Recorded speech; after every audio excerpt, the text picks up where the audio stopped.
Ahoy, Captains! It's Baz again with another video from World of Warships Legends. Hey, and look at this. We got a couple of golden, what do you call it? Whatchamacallit containers to open. Super Santa containers, that's what it is. Hey, look at that. We got a ship. But it's the Makarov. Damn. At least it's not the Gascon. Well, we're going to make the best of it. We're going to take it out into a match. In fact, we're just going to cut ahead to the very first match, actually. Uh, First up, since it was in the video and I was doing the editing anyways, I just included a couple of things there showing that I took the propulsion mod and just glancing over my commander build. Using Kuznetsov, I always use Kuznetsov on my Russian cruisers. He's my highest leveled Russian cruiser commander, and I kind of like him anyways, especially that base trait of the added range.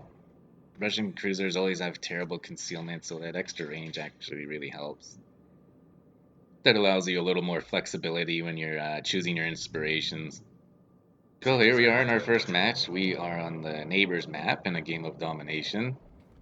And we do have the, I guess, southernmost spawn. Our closest objective is going to be Alpha, so that's where we're going to head.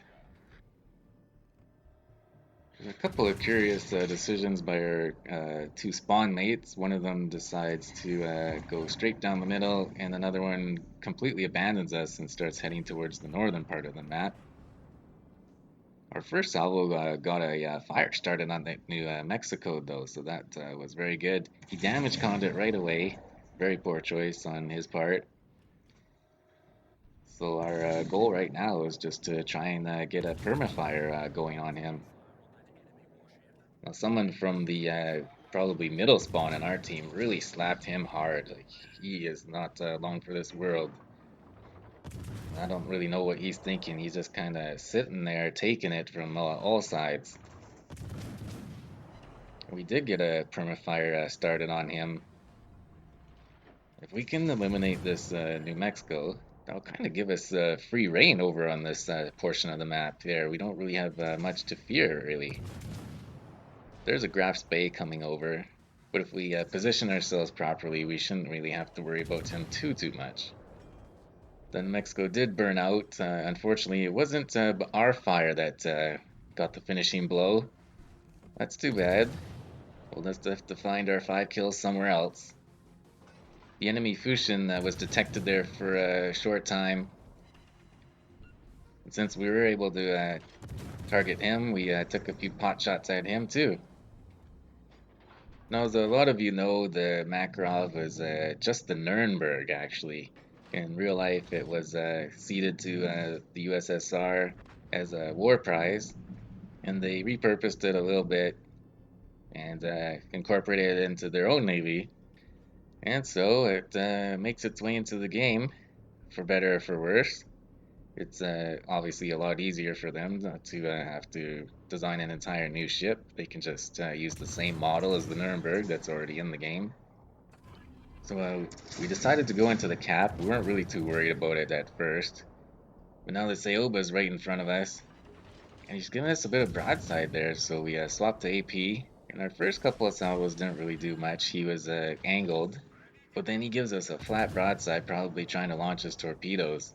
And we just absolutely shellacked him with our first salvo.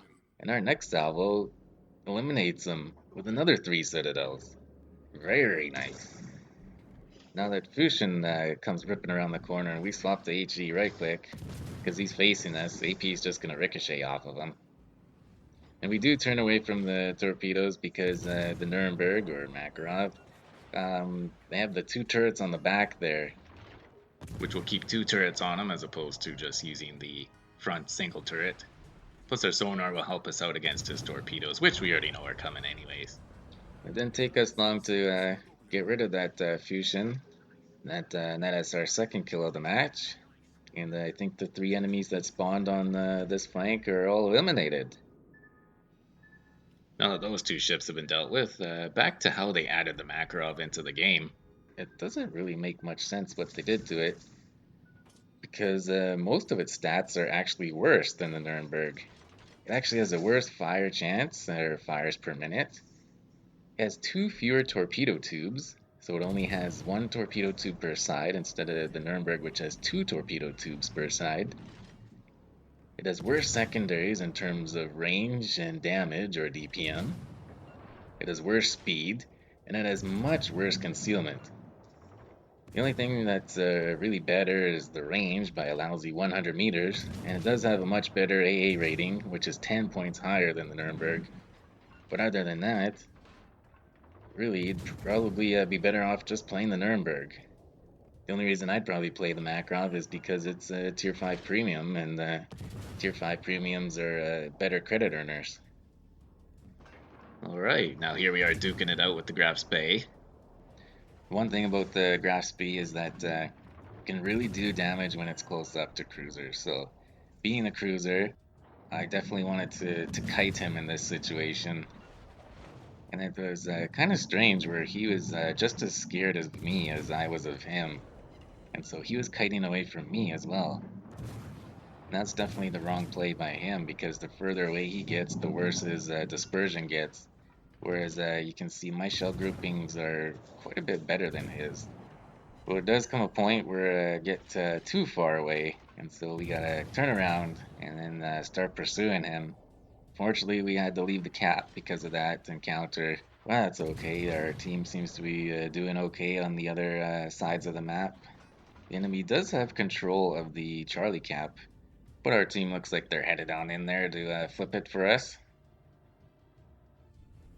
So we're actually going to speed up the video a little bit. I was in the editor anyways because of those clips at the beginning. And so I thought, hey, let's speed that part up. It's kind of boring. One of our destroyer teammates, he had come over and actually given us a little bit of help there. He actually hit the Graf Spee with one of his torpedoes, which was very nice. Kind of pissed him off a bit, so he turned his focus and started shooting at him.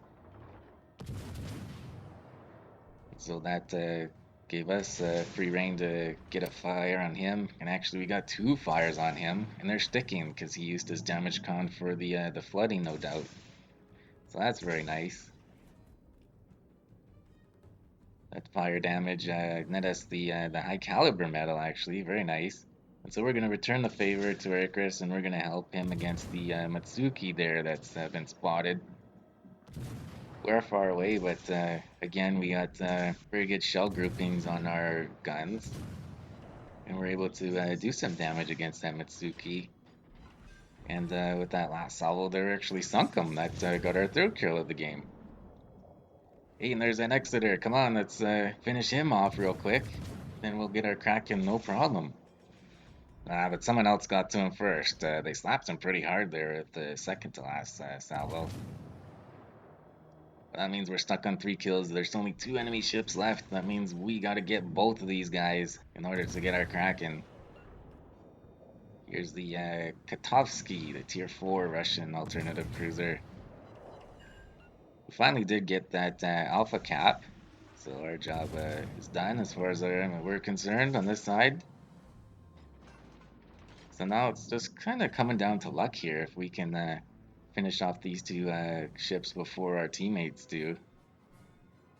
We're gonna go around the far side of the island because we don't want to get stuck in some sort of crossfire and get a little too greedy and end up just getting sunk before we get a chance to end these guys. There, this Graf Spee is finally on life support. Hopefully we can finish him off. We know that shot's gonna be all that we need for him, so we focus the Katovsky right away. Sink the Graf Spee. And our next salvo goes out, and boom, we sink the Katovsky. That gets us a double strike and the Kraken. Oh boy, great way to end it.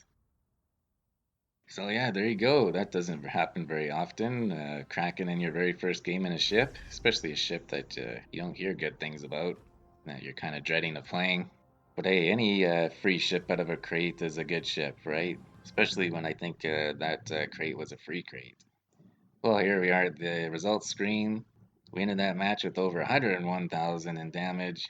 We had our 5 sinkings, our double strike medal, Kraken Unleashed medal, and also the high caliber medal.